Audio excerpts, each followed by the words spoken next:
Welcome to Warm Tone, a space crafted for the quiet moments we often overlook and the deep emotions we rarely speak about. Here, we slow down the pace of life and open a gentle door into your inner world. At Warm Tone, we dive deep into the heart of relationships, personal growth, and emotional intimacy. Our content is crafted for adults who crave meaningful conversations about love, marriage, trust, communication, vulnerability, and life's everyday challenges. This space is yours. A place to feel your inner world matters. Hosting today's episode are Lena and Mateo. They guide you into quiet conversations that resonate and inspire. So wherever you are, allow yourself this time to listen and to feel something real. Let us begin.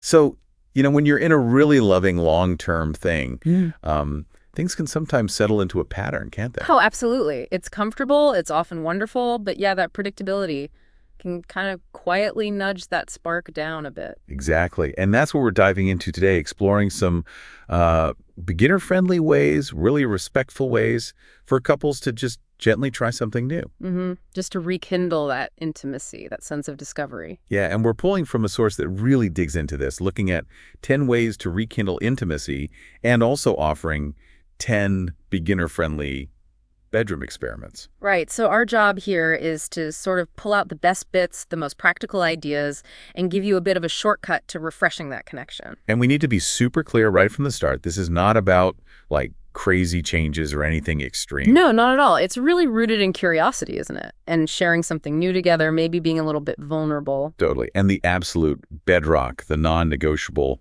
Consent, comfort, and communication. Always. Nothing should ever feel forced or pressured or weird in a bad way. Right. The goal is growing together, exploring, not performing. Exactly. It's about connection. Okay, so let's step back for a sec. Why is new actually important here? The source has a strong take on this. It does. It calls predictability the silent passion killer, which is pretty stark, right? Yeah, it really makes you think. When everything's expected, there's just less room for, that excitement, that surprise. Trying new things, even tiny ones, it brings that back. It fosters curiosity again, right? About each other. And creates new memories you actually share. And like you said, it takes vulnerability because you're stepping outside that usual routine together. And just hammering this home one more time because it's crucial.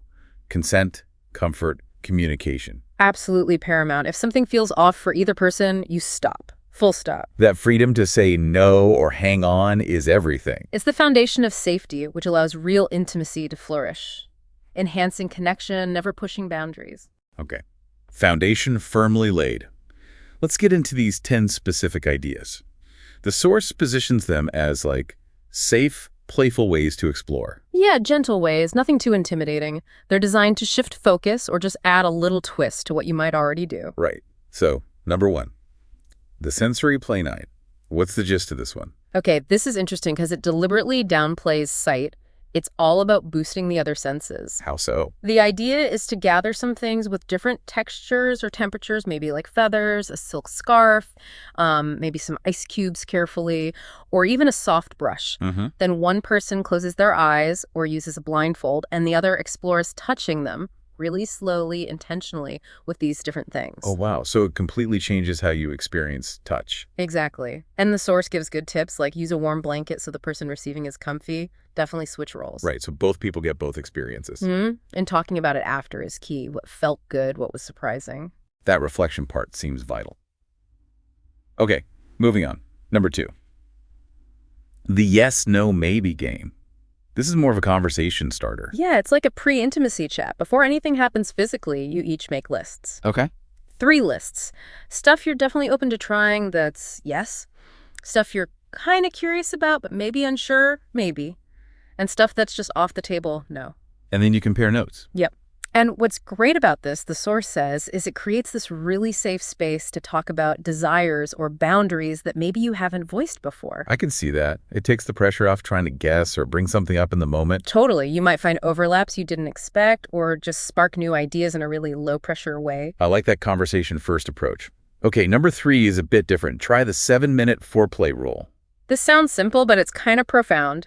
Set a timer for 7 minutes before, your usual main event. Okay, 7 minutes. And during that time? Absolutely no penetration. The focus is purely on other stuff, kissing, touching, whispering, just breathing together, being close. 7 minutes dedicated just to that. I can see how that could really shift the mood. That's the idea. The source frames it as resetting your mindset, moving away from being goal-focused, like what's next, to just being really present and sensual in that moment. Builds anticipation too, I bet, and emotional connection. Definitely. It emphasizes the buildup. Okay, number 4 is about changing the scene. New setting or time of day. Breaking the routine physically. So if it's always bedroom, always night. Try the morning or the afternoon. Maybe even just a different room, like the living room floor with some pillows. Just changing the environment can shake things up. Yeah, the source says new surroundings can refresh those familiar rhythms. But obviously, the big caution is Privacy and comfort. Has to feel safe for both people. always safety first.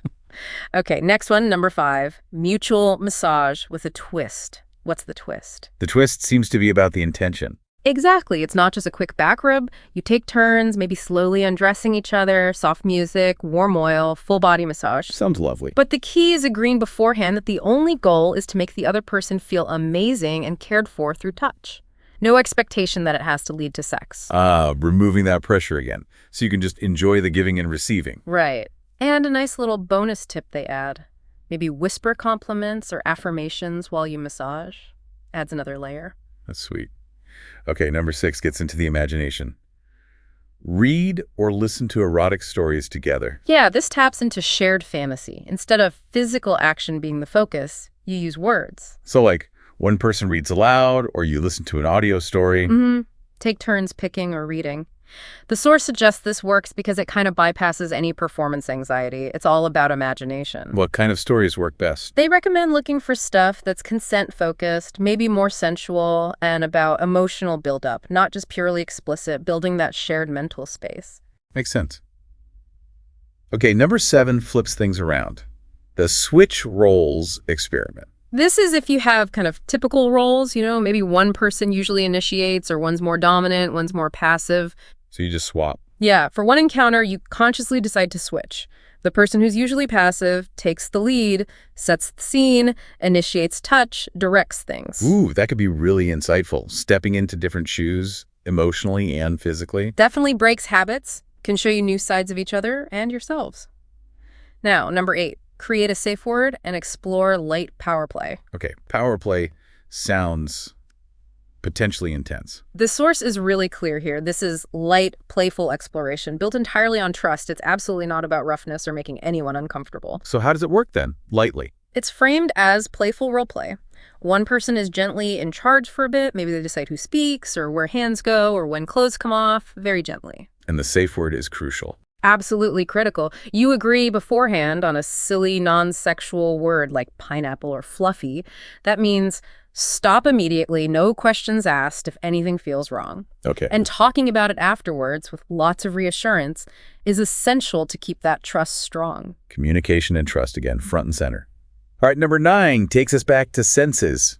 Explore music-driven intimacy. Yeah, create a playlist together first. Something atmospheric, sensual, romantic, maybe even a bit powerful. And Then you agree to just let the music guide things. The rhythm, the pace, the touch. Maybe you just start moving together, dancing slowly, see where it leads. adds a whole different layer. What kind of music did they suggest? Things like ambient, slow jazz, instrumental R&B, deep house. Stuff that sets a mood without distracting lyrics necessarily. It can inspire different kinds of movement. Interesting. And the last one, number 10, sounds maybe the simplest.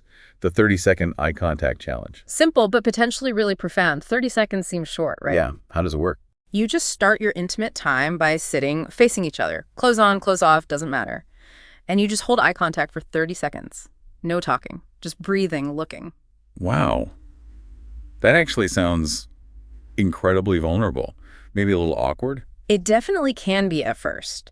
But the source highlights how powerful it is for building instant emotional intimacy. That direct gaze, it's a fundamental human connection thing. And it costs nothing. Exactly. It's pure presence. And you only move on to touch after that 30 seconds if you both feel that connection deepen. That's quite powerful. Okay, so say you try one of these. Maybe it felt great, maybe it felt weird. What's the vital next step? Ah, yes. Probably the most important step, post-experiment reflection. Talk about it afterward. Don't just do it and move on. No. Making time to chat deepens that emotional understanding. That's where the real lasting intimacy boost comes from. The source even gives specific questions. Like what? Like, what did you enjoy most? What felt awkward and why?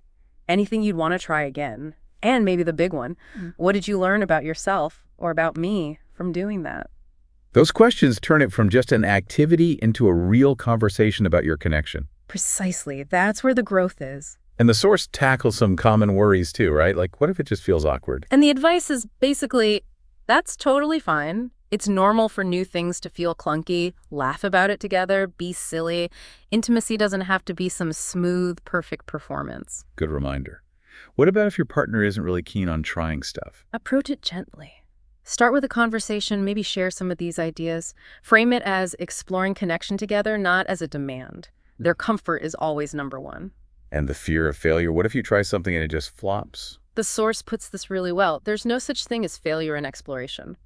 If something doesn't land or doesn't feel good, that's just data. You learned something. Ah, so the act of trying is the success. Exactly. Being vulnerable, communicating, learning together, that's the win. Regardless of how the specific experiment went, it's about the process. That's a great way to look at it. Yeah, ultimately, the big theme from the source is thinking about intimacy, like a language you speak together. A living language. Right. And if you only ever use the same few words or phrases year after year, that conversation can get a bit stale, predictable. But learning some new words, trying new ways to express yourselves, that keeps the dialogue fresh, keeps it alive.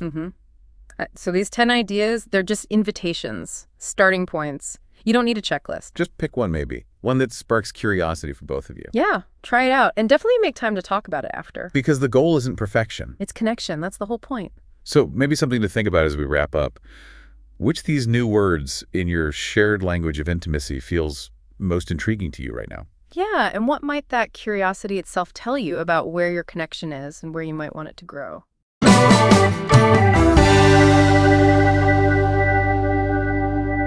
Thank you for joining us today on Warm Tone. We hope this episode offered you a moment of peace, clarity, or maybe even a spark of connection.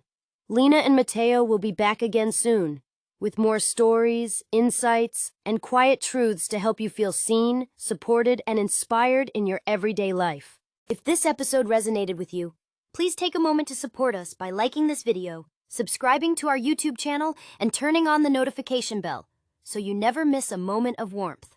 Until next time, take care of your heart, be kind to your mind, and as always, stay warm.